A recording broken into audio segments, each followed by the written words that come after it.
All right, so welcome back to another episode of our podcast, and I'm here with a special friend that I haven't seen in a while, Raf Biton.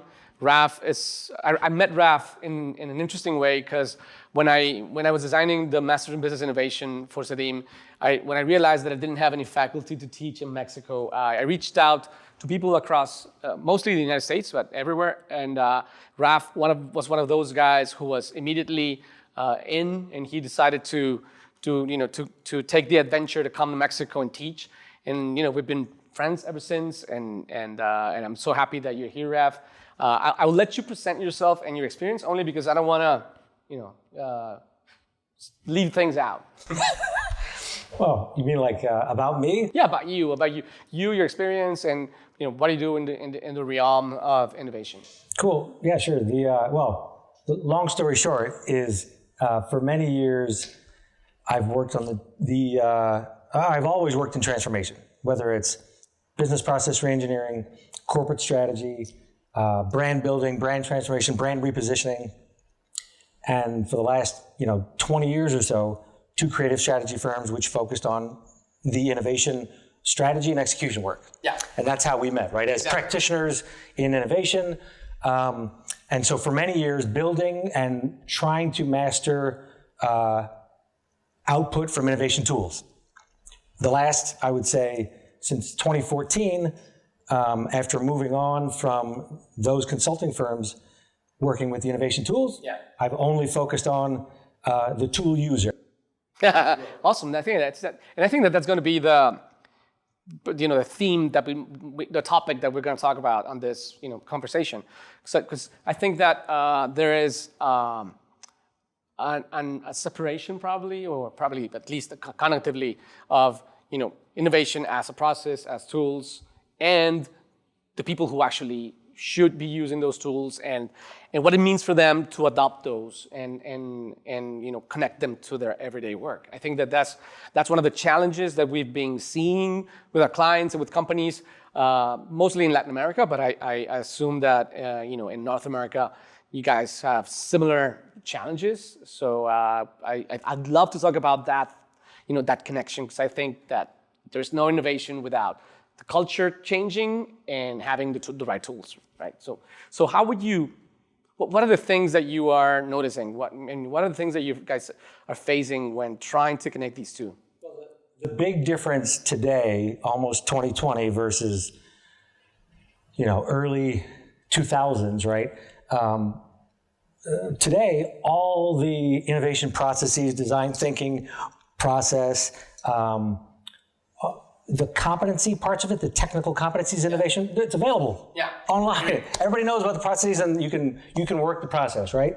And everyone has different levels of competency with those tools, but the reality is the tools don't work very well. You don't get a lot of traction if it's not running on an upgraded operating system that is much more open and expansive in terms of perspectives and distinctions and mindsets and worldviews that can hold massive polarities of thought together at the same time and make something out of it. So a big difference, even from when you and I started innovation a long time ago, is the technical aspect of it is there. Yeah. And I've learned a ton, having been a technical expert, doing lots of big projects for Fortune 100s and 500s and whatever. The idea was half the time we were doing it to them, as opposed to doing it with them and helping create even recognizing that the value was not going to be realized at the end of this thing unless we were also transforming the people, the human beings, at the same time as the technical transformation. So it's kind of we talk about it like a socio-technical system is what every organization is. So it's how do we upgrade the operating system on the technical side and the human side at the same time and at scale so that the culture can repeatably, sustainably leverage innovation when it needs to. Yeah, exactly, because it doesn't need to every day. I mean, or it depends on the industry or a lot of things. But I think that it's interesting that what you're saying to me is probably organizations, when these tools became available or this knowledge started to emerge, of design thinking, that there was a formula for it, like doing innovation, for creating new stuff. There's always been a formula for managing a business, but for creating new value. I think that a lot of the organizations just thought that this is a tool set and a skill set that I can just connect to my people and it's just gonna work. It's a process. Yeah. Let's do that. Hey, we want to be more innovative, agile, and adaptive. Do more of those things. Yeah. Okay, well, that's like saying, I want to be healthier, so do healthy stuff. Right? It's like, and like we would all be the better version of ourselves physically, spiritually, emotionally, like if we could just do those things on our own. But we can't. We can't just be those things. We can't be long-term thinking just because we decide we want to be it. Yeah. If our success formula has been something different in the past, if we've got a success formula that got us here and it's worked, there's a good reason we're going to hang on to that and keep doing it, especially as we get older, right? Because then we're less likely to let that go because there's potential loss if we let it go. Yeah, which I know. So that's the main, what we call it, like dichotomy, like the importance of protecting what works versus developing what's going to eventually substitute or complement what already works, and this reality that what works now won't work later, and the lifespan of that formula it has become shorter and shorter and shorter, and the development of the culture, I think it's not there. I think that a lot of organizations decided to invest in consulting, tools, and training, but there's a lot more to culture than that. So what would you say about that? Yeah, no, nice example, because lots of companies all over have, that we've been a part of, even helping them build out their innovation centers of excellence. Yeah. Like amazing. And it was centered though around the doing.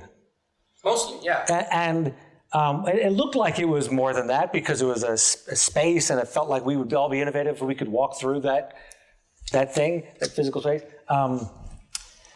But it wasn't the doing part that's the tricky part of innovation. I mean, you still have to build mastery in the technical aspects of innovation, right? You have to.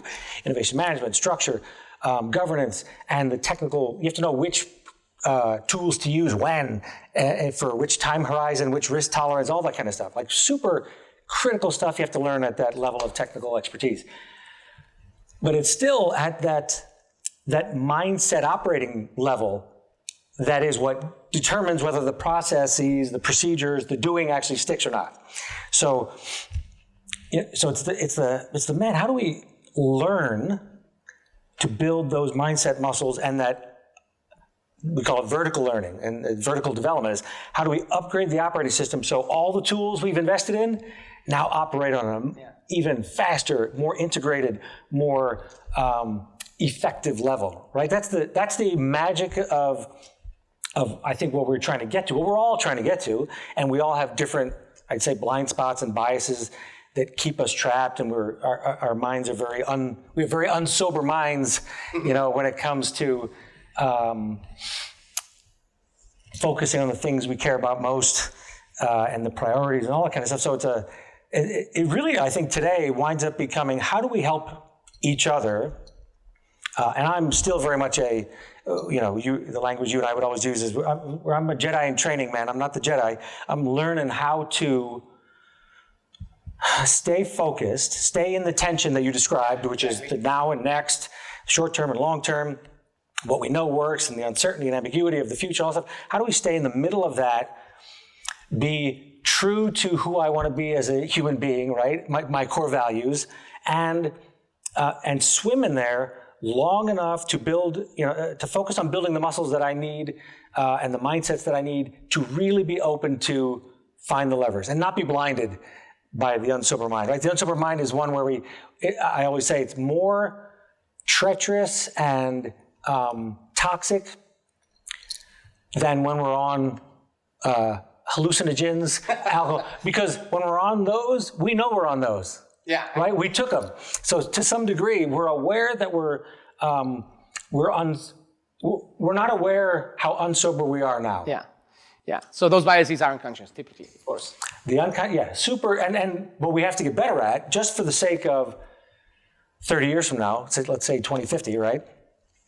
we have no idea what the business landscape is going to be like. We have no idea what humanity is going to be like, right? We'll be half cyborg or whatever Harari talks about, how biotech and AI and everything is going to be melded together more so than the way it is now with us and this iPhone in our hand, right? So what are we going to need to do by then and now? Like, what are we going to need to teach our kids for 30 years from now? The stuff we need to be, all we know is for sure is we need to be better at unlearning and learning new things, adapting to change and not freaking out, not being reactive,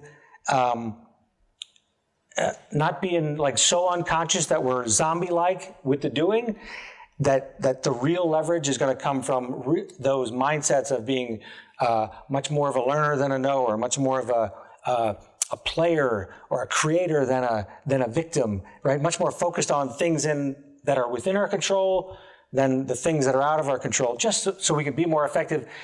And that's in the context of innovation and everything. Yeah. But it really is. How do we just go through that cycle more often and more effectively of test and learn, test and learn, test and learn, test and learn, just even examine our thoughts, right? So I'm a little bit all over the place, but it's in the same vein I like to frame some of this storyline and this as change is a chronic condition, right? That's change is chronic, right? It's and how do you like what's the good news of a chronic condition? At least this one is I would encourage everybody to believe that we have everything we need inside us to deal with this chronic condition, right? We don't need some special unicorn Silicon Valley blood transfusion to deal with this chronic condition. We all have the capacity to deal with it. That's the good news. The bad news is we aren't all ready to do what it takes to turn that capacity into a capability.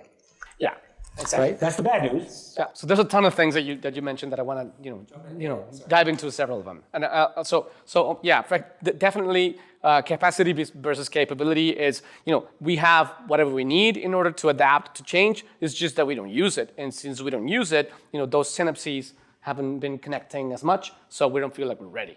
Or we don't see it. We don't have the distinctions to even notice it, or talk about it, or access it. Right? Yeah. Let alone use it, practice with it, and I think that the business landscape, and as you mentioned, humanity as a whole is changing so fast that it's just going to force us to make those synapses and develop those capabilities. Definitely, I mean, there won't be, I think, any space for, and that's also a sad thing that Harari mentions, that for people who don't, force themselves to make the capacity to capability in order to adapt to change. What is it called? The useless something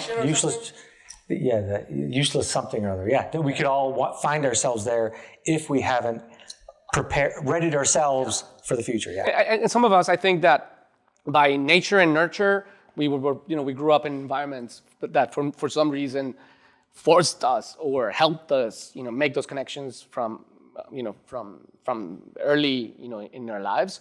I think, for example, in my case, I feel like my connections of changing and developing that capacity, came from early on. I think that I have a lag of the other side of probably staying with something for too long and letting it, have the patience to see it through. I think that I'm more on the other side, and I think probably all of us have a preference, right? We could... Yeah, those are the operational mindsets we would refer to as the ringleader versus the monkey, the idea monkey kind of operational mindsets.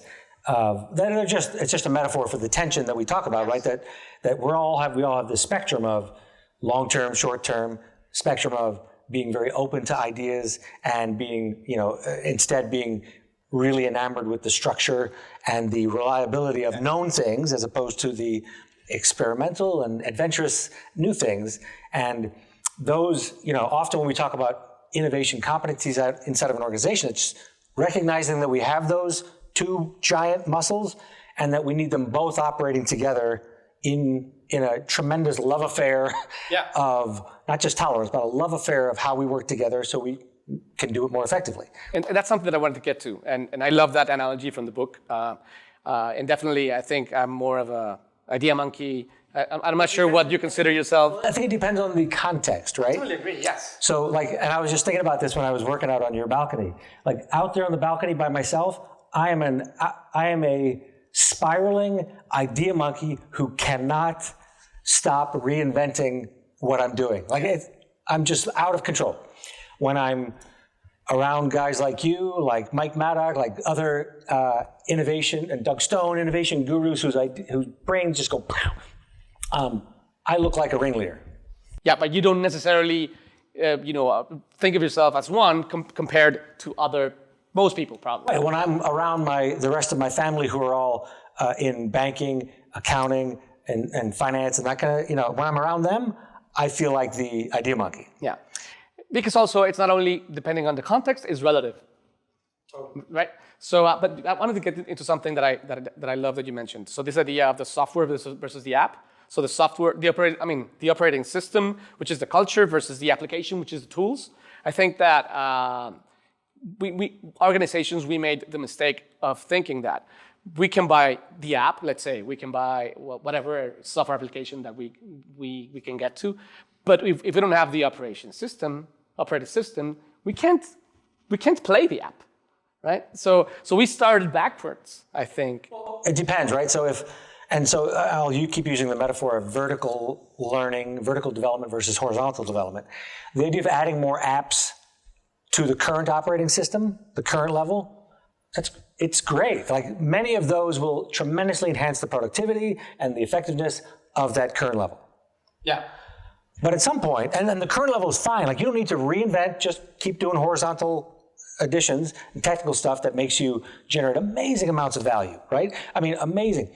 But at some point you realize that's like a current success formula. At some point you go, I want something else. I want something more. Eventually you see it as a limiting factor. Yeah. And then you say, well, I can't just keep adding the apps that don't run on this operating system. You need 2.0. I need 2.0. Yeah. How do I go about doing that vertical learning aspect of it, which is, it takes a different approach than the horizontal, right? Because it's more complex to actually have, and that's part of the treatment of the chronic condition. Is the first thing you have to do is you have to take care of yourself so you can take care of others and get more stuff done together. And the way taking care of yourself is you have to get to know yourself better. You have to have that willingness to do the identity work of mindsets. What am I open to? What am I potentially blinded by, stuck by? What preferences do I have that totally have me, and worldviews totally have me blinded to other paradigms that are out there that could be just what I need to get me to that next level, right? And often in our adult development, right? And 30 years ago, nobody knew this, right? 30 years ago, they thought by the time we reached 25, we were done. Yeah. We were set. Growing. Yeah, we are who we are. We're knowers. There was nothing else to do. We can't change at that point, right? And the last 30 years of adult development and all the research at Harvard and Keegan and all the work they've been doing there shows that that's not true with all the the elasticity of the brain, everything else, exactly. That we can keep learning till we're dead. Exactly, I agree. So the idea but many of us, until we suffer or go through some life stage change, we don't open up to, what have I been doing with my life? What do I stand for? What am I all about? What am I doing here? What is my purpose? What do I really care about? Like, how can I be more purposeful? And usually that's when it starts to kind of crack open the shells of the scales on our eyes in a way that opens us up to, what could I be missing in the blind spot? I love this analogy of organisms and organizations. I think that they behave similarly. But what I like about what you're saying is, I heard I think it was Noah Harari, I'm not sure, saying that there's a reason why people have middle-age crises. It's because since our lifespan didn't used to go beyond 40, now that our lifespans extend way beyond 40, our cognition says like, the hell's going on here? I mean, I'm not used to this. So there was no precedent for that. So that you're shedding kind of, a skin of your younger self in order to turn into your older self. I think in the case of organizations, it's similar, only that it goes from older self to new self. From this 1.0 to 2.0. So there's a point. I mean, organizations probably don't necessarily have an incentive to change unless they hit that crisis. Well, same for human beings. Yeah, exactly. Right? Often, unless we get deathly ill, like some terrible sickness or a tragedy in the family, or an accident, or something happens that kind of shakes us and wakes us up, we stay in that same level. Like there's no incentive to change, perhaps, unless we're suffering or awakened. And often, that suffering at the current level, which is dissatisfaction at the current level, is what opens us up to potentially looking for what's at the next level. Exactly. You made me think of something, though, too. What I have become more skilled at recognizing my language maybe 10 years ago about current level, next level, and now and next, in pursuit of kind of, spreading the good news of innovation. I think I used to make it sound like we got to get to the next level. And if you're happy with the current level, then you're not trying hard enough, whatever. And the idea really is, if you're suffering, the invitation is, what can we do to get to that next level? What are the most effective ways to accelerate getting to that next level? And by the way, that next level, I'm not suggesting everything at the current level is broken, wrong, and garbage. The idea is, I want to take everything that works well at that current level and bring it with me to that next level. And I also want to let go of some of the things that don't serve me well anymore. Yeah. Right? So that's all we're talking about doing. We're transcending and bringing everything with us to a level so it operates better. So it's not about burning it all. You don't have to burn it all in order to get to the next level. It's about taking some of it and shedding what doesn't work anymore. So I think that in the spirit of going towards what matters most to you. Yeah. All of it is like, you're only going to work on the stuff that matters most to you. Yeah. So let's just get clearer and aligned on what matters most to us, and then work towards that. Because some of that language I remembered revolved around this idea of revolution, the revolution, innovation revolution, and I like that topic only because it implies, at least, in a historic manner, that when you start a revolution, you need to completely destroy the former order of things. And I think that you can be revolutionary without necessarily burning the past completely. Yeah, I mean, and I think the freedom to kind of just be and trust that the human beings can determine, like use their discernment to understand how much they need to burn versus all of it, versus assume that it means flush everything. That usually creates a backfire effect with innovation, right? So there's a few revolutionaries out there who are ready to burn everything, and there's probably a role for them in certain aspects, for sure. It's very risky. Well, and it doesn't necessarily invite enough people, but maybe with certain situational context, burn the boats is necessary, and we need somebody to stand on the table and help us wake us up. There's some industries that are facing that, indeed. Yeah. But so now there's another paradigm that I don't want to get to that you mentioned earlier. So it's this tension between the culture and the tools, or the operating system and the app. So I think that there's probably a set of tools, and they're available, and probably don't need to change much depending on your organization and your culture. But I think that the problem is, one of the challenges, and I'm going to get your thinking on this, is that different organizations have different needs in order to change. So some of them need to reinvent themselves completely. Some of them just need to evolve. And there are industries, on which the evolution is slow, and that's okay. Especially acid-related industries. And there are some industries where you need to be revolutionary every year, like technology. So I think that one of the difficulties on adopting innovation is first understanding what is the right culture of change for your organization in relation to what. And I don't want to speak too much because I want to hear your thoughts. So in relation to what do you think that needs to be established? how much change, how much revolution versus evolution, because the tools are probably the same, but how you use them and the OS that you build is different depending on that.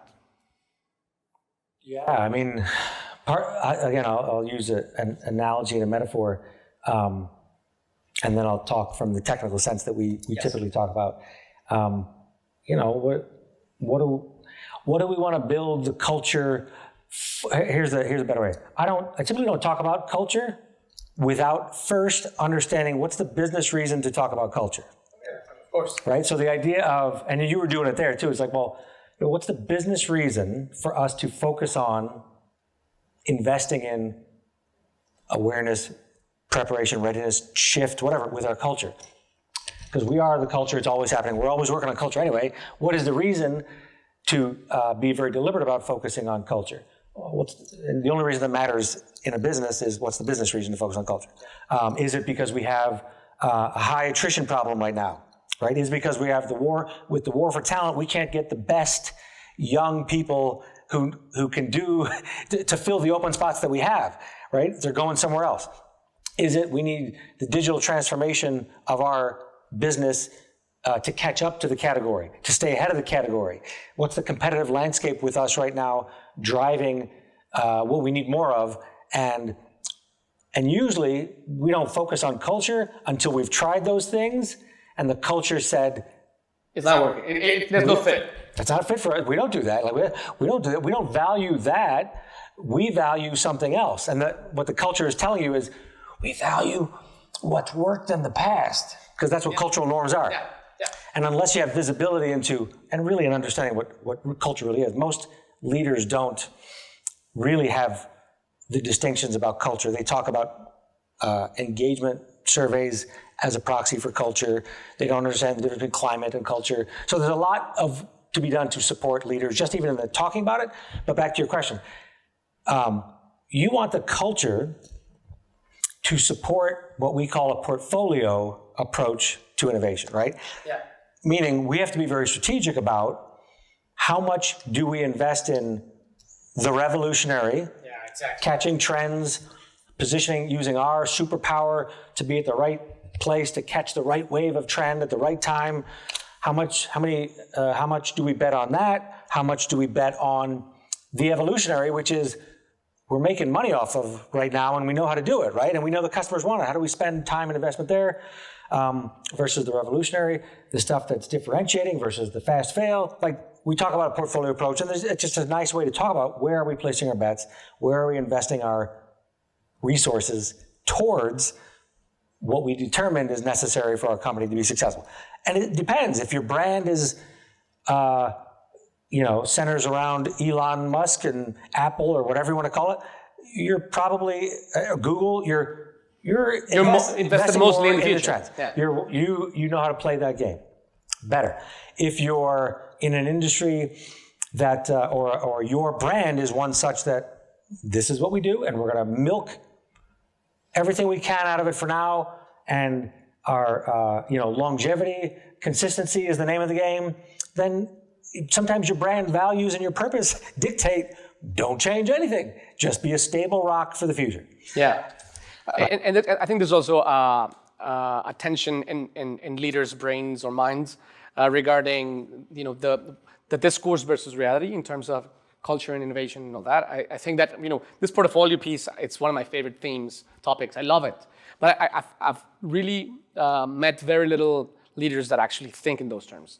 So, what do you think this is about? So, is this do only very successful Fortune 500 leaders think in these terms, or so are they outliers, or are there more people thinking in those terms of let me hedge my bets, and depending on who I am, what I want to do, what's my context, most of my bets, where do they lie? I think that they do that unconsciously, but not necessarily as a conscious effort. So I don't know. I really don't know what most do. I think there's a spectrum of some that are very deliberate and conscious about it, and expert masters at it. Far beyond. They're 10 levels ahead of anything I know of. Yeah. But it's funny that even the most successful senior executives that we've worked with at top 50 companies in the world who are very familiar with portfolio thinking, very familiar with business model design, don't use those tools either. Yeah, I agree. And instead, they do what's worked for them in the past because it works. I mean, they got some.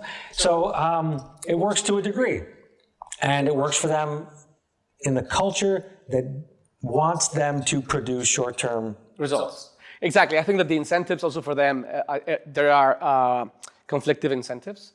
Because something that I've seen is that a lot of leaders say, okay, I want revolutionary change. And so they come to you with this, to me, with this idea. And then if you dig a little deeper, that's like the neocortex telling them, this is what you should be saying, this is what you should be doing, but then the lizard brain is saying, don't move too fast. Stay where you are. That's the 1 foot on the gas and 1 foot on the brake. Yeah, exactly. Like reality of competing commitments that they have. And we get into that when we talk about the immunity to change work, which is it's a methodology also out of the global scholars on immunity to change. It's Keegan and Leahy. It's amazing work, and it's an amazing process to help leaders get to a place of really seeing those competing priorities. Because everybody we work with is smart enough to understand all these concepts. Yeah. And what most leaders and high-performing teams need help with, it's the simultaneous thing. They need help on two fronts. It is the transformation angle, which is the mindset shifts that open them up to more possibilities, right? It is the mindset upgraded operating system. They need help with that. And simultaneously, they need help with the inner game, and they need help with the outer game. And the outer game is the execution work.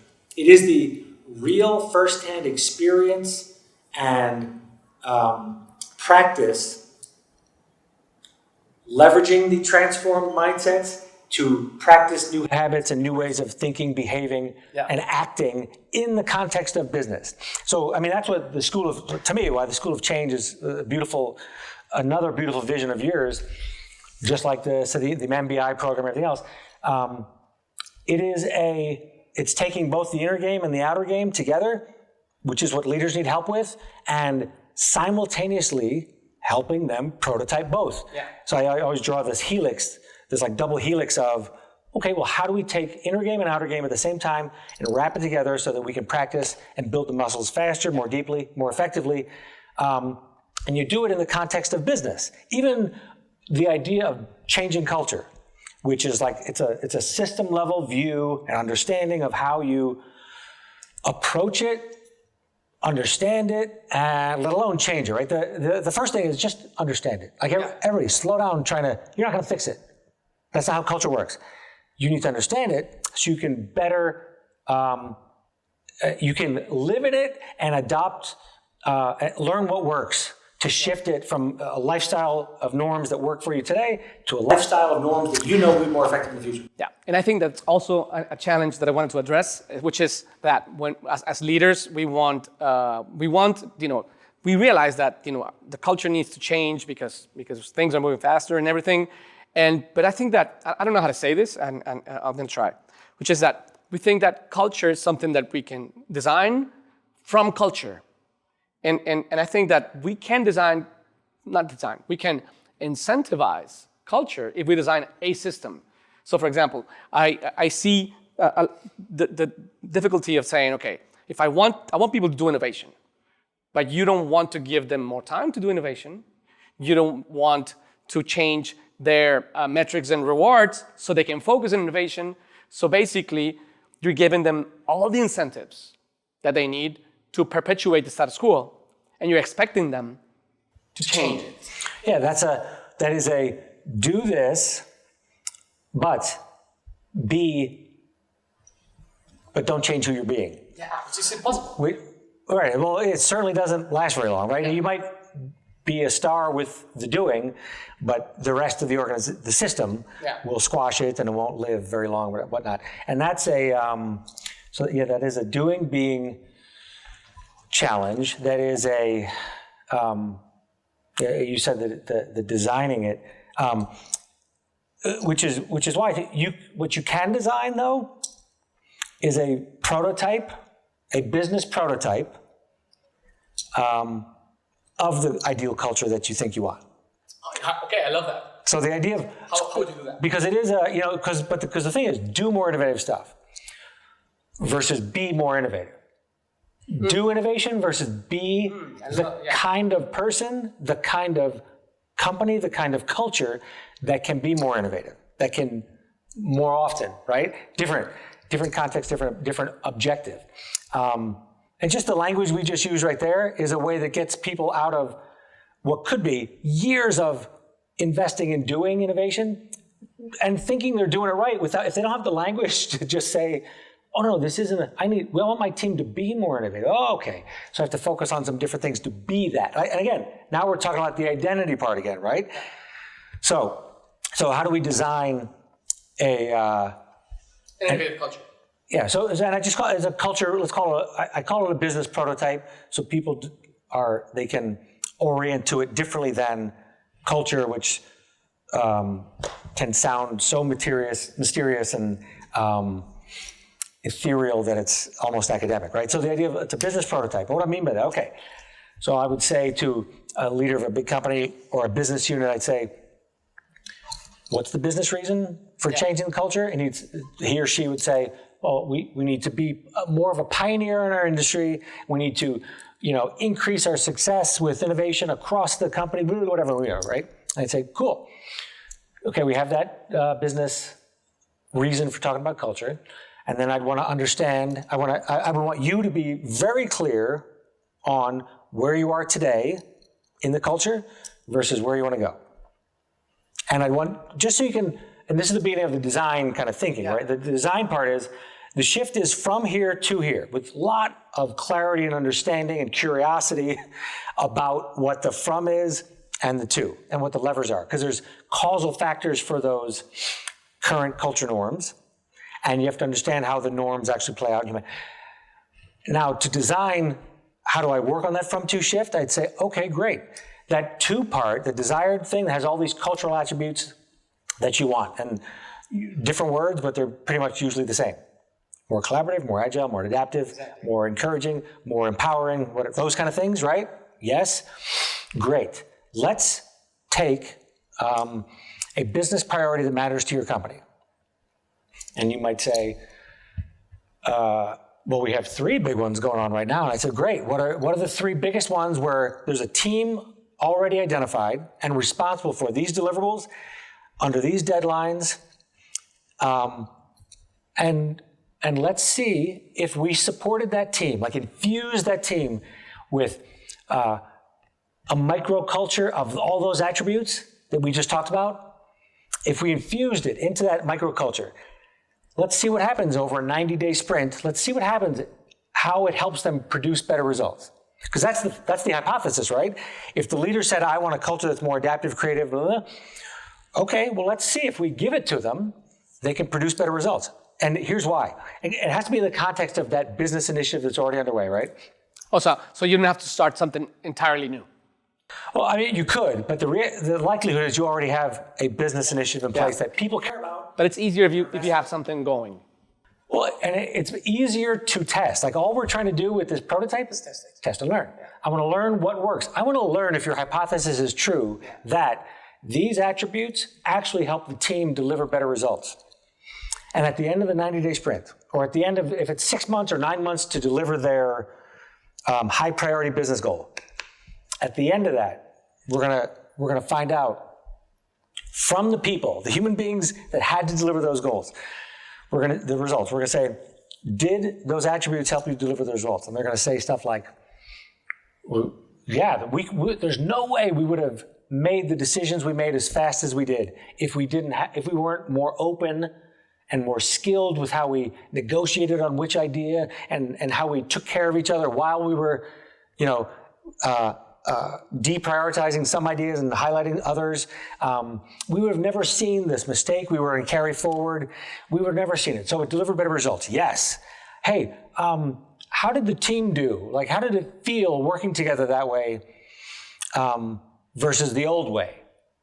or the current way, right? In your when you were supported with those attributes and training and those things in the microculture, what did it feel like? Oh my God, it was so much more fun and it was collaborative, and I really enjoyed working with the team in a way that I haven't really felt that good about working together in years. And I feel better. I feel more satisfied, more engaged with my work now that I've been through it. So the human beings, if they come out of it and say, those attributes, when I work in a culture that is juiced up with collaborativeness, much more constructive, much more whatever the attributes are, right? Respectful, whatever your attributes are in the ideal state. When that microculture really exists in the context of business, not in a workshop, right, where it's easy to reproduce. Yeah. If that exists, I deliver better results, I enjoy my teammates better, and I like myself and my job better. And that's the only way, that's a way of saying it worked. And that's the only way it's going to get traction, because it worked. Other leaders are going to say, wow, what did you guys do? How did you deliver such good results? And your engagement scores are through the roof now. People are really talking. And everybody who bumped into your team in the course of the 9 months, they're all saying, I want to be on Michel's team. I want to be on that team doing that. Yeah, so it becomes a proof of concept instead of trying to, shake the whole system and get into shock so it behaves differently. It only creates chaos. It's no big bang. Yeah. Right? It is the test and learn. And because the reality is, right, again, the idea of what we need to do for a culture prototype is easy. It's lean. Yeah. We've heard of it, right? But the idea of putting it into practice is where complexity comes in. Really but if we stay true to, the goal is to understand culture and learn from it. A prototype gives us a low-risk environment where we can iterate, and we all create the social proof, and then we scale from the proof that works. Exactly. That's the next step. Yeah, but the problem is, I think, pressures and patience. So I sense that for a lot of leaders, it's difficult because they have a lot of pressures and say, okay, if I'm only going to transform a team over the course of 3 months, and then I have like 20 other teams to work with, so this is going to take me 3 years or whatever. So it's not necessarily so, but it's not as fast as people would like it to be. It's not plug and play, and it's not and it's not without its challenges. It's complex, but it's way faster than the alternative. I agree. Way faster. I agree. It's way easier than the alternative. It's way easier than suffering through just trying harder, doing what you're currently doing. Yeah. And there's a lot of unnecessary suffering that happens in change.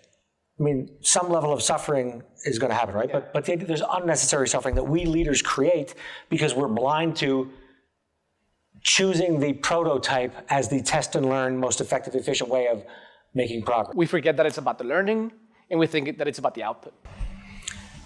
Yeah, and that happens because the current culture is at play. Yeah. But when you say the alternative, there's three alternatives. It's prototyping it, thinking that you could shake it into shock and transform it as a whole. But then there's the other alternative, which usually wins, which is go back to where you were. Because it's just, we prefer the problems that we know than the benefits of change. Well, so what you just described is it's this amazing, I think, fiction that I learned I think from the hard way, thinking I was an innovation revolutionary, and that I was not potentially. That I couldn't fall victim to this, but meanwhile I was in it just like everybody else. Here's the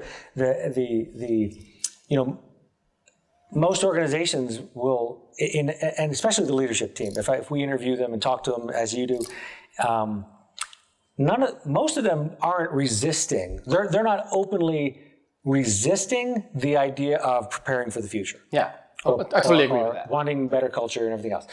And I think they're sincere about it. Right? They don't know this, but they're not serious about it. They're sincere, but they're not serious, probably. But here's the thing.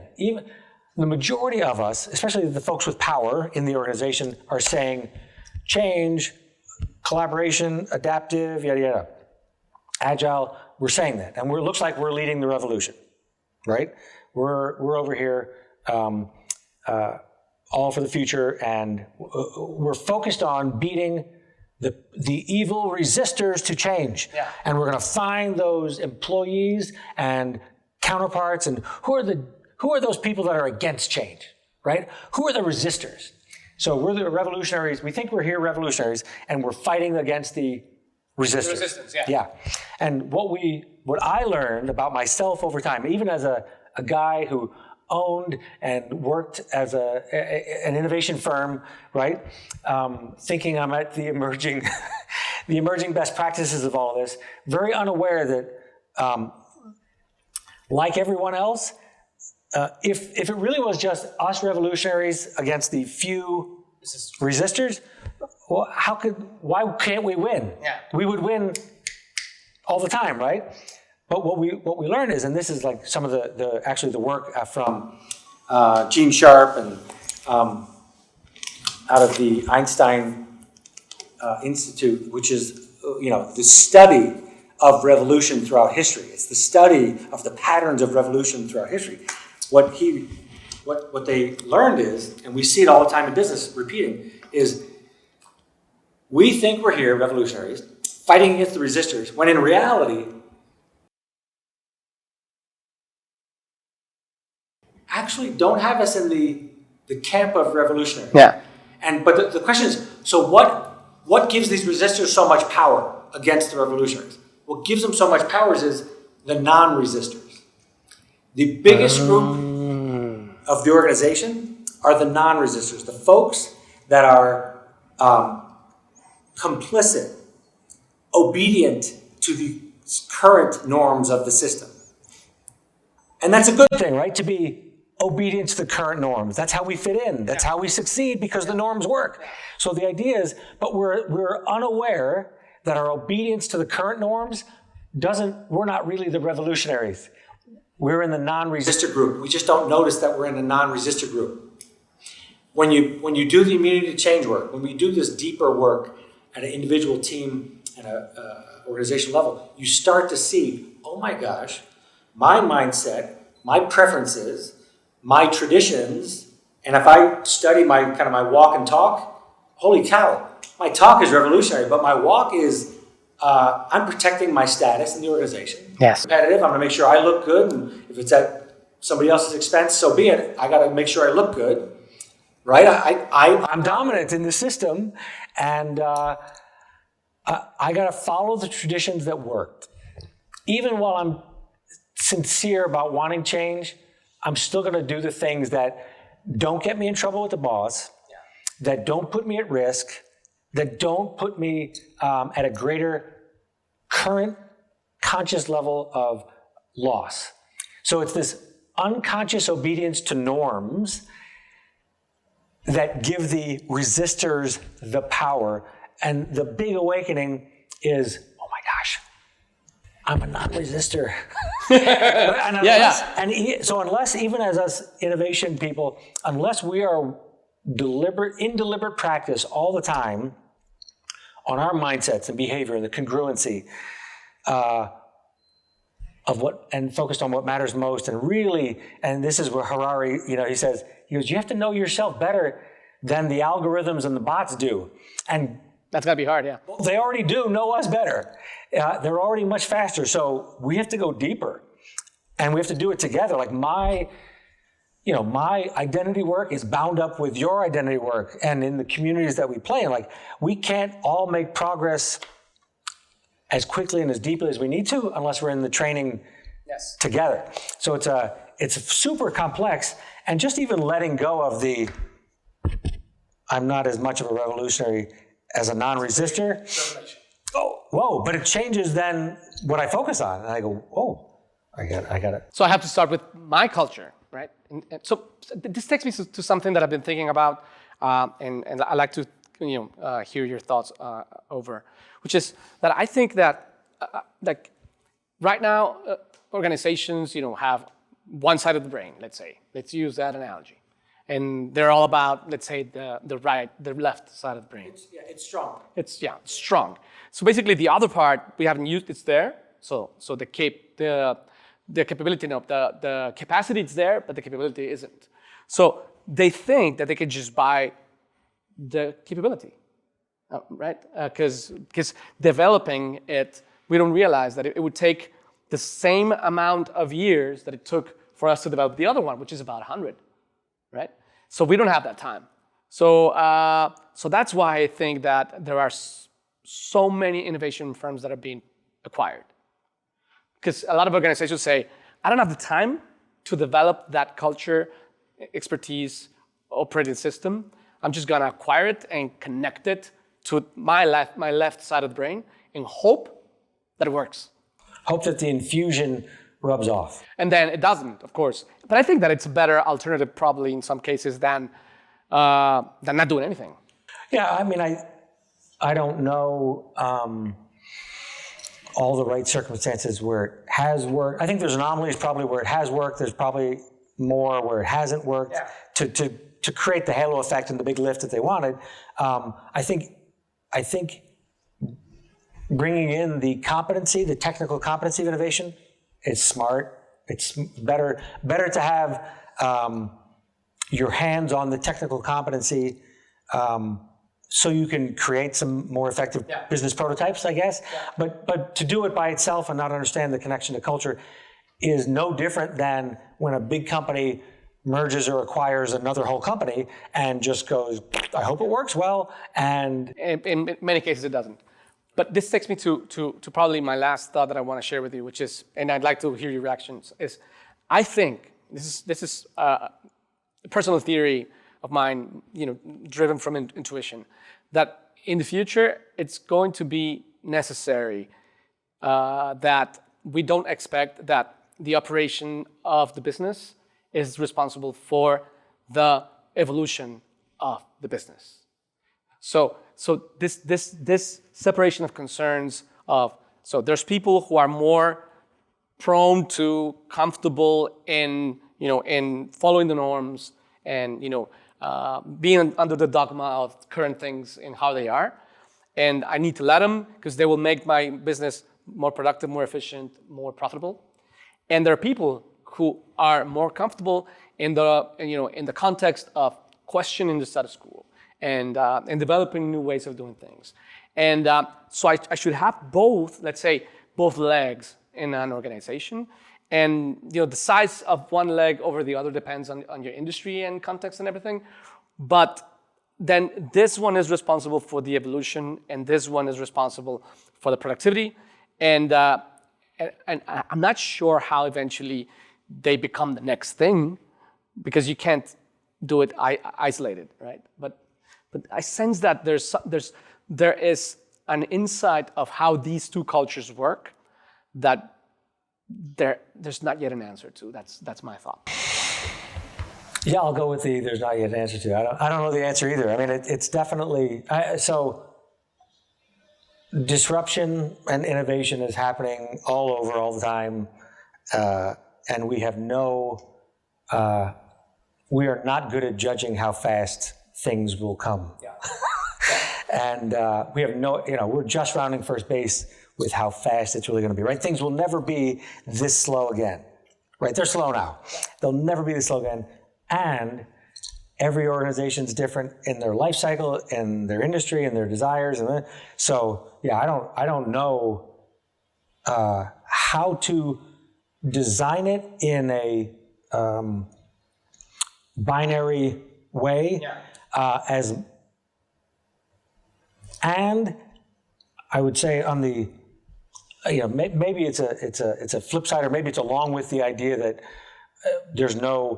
I don't think there's a way to design them separately and just hope they work together. They have to be present and be ready to shift back and forth depending on what's necessary. And each muscle might have to flex harder during certain circumstances, certain times. And the people, the human beings in the system, need to be brought along in a way that they individually and collectively can shift and pivot do more and just be more open to change and adapting in general. Just be better at it. Just be more emotionally kind of intelligent and resilient about dealing with change than because we haven't supported them very well up to today. We haven't supported the leaders very well up to today with the inner game and the outer game necessary to be good for how fast everything's going to be. And closing with Harari's thoughts is that technology has moved way faster than our biology, and I think that the problem lies at the biology level, which we are by design at a biological level resistant to change because that's how we protect our existence in a previous context. But this context that we created, it's now forcing us to retrain the way our mind and our bodies work so we can survive in this new context. Yeah. Boom, yeah. Oh, and it's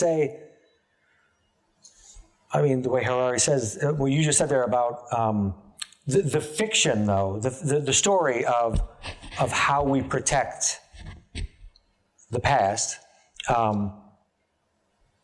if we understand it, which now we do understand how the brain works and how it triggers, the lizard brain to be reactive, right, as opposed to generative and creative, right? The more of us that are aware of that and know how to, we can't control our psychology until we control our physiology, but we know how to do that now.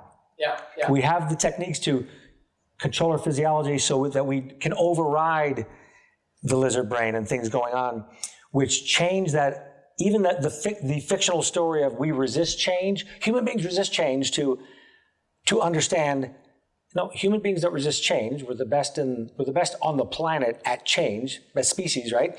We resist loss. Yeah. And when we're reactive, we see change as loss. When we're not triggered and resourceful, we can get in a habit, a lifestyle of recognizing that it's not necessarily loss. Instead, it could be gain, and we could be focusing our attention on that possibility. So that's about behavioral economics.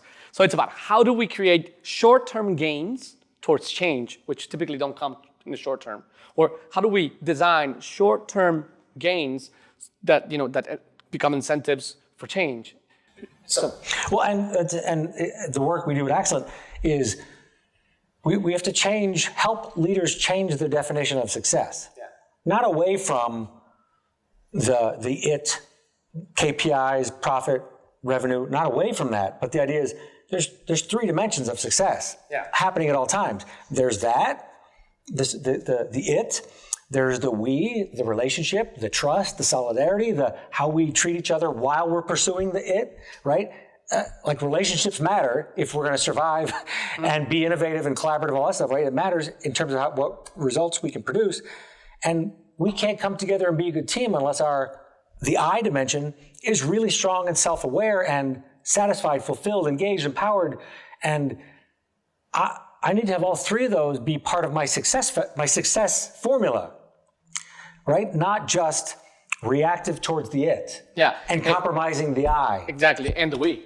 And the we. In most cases. Because then it's not even a short-term gain, and nor would it be a short-term loss. But most of those dimensions that we talked about are in the unconscious norms, and we're not consciously paying attention to them.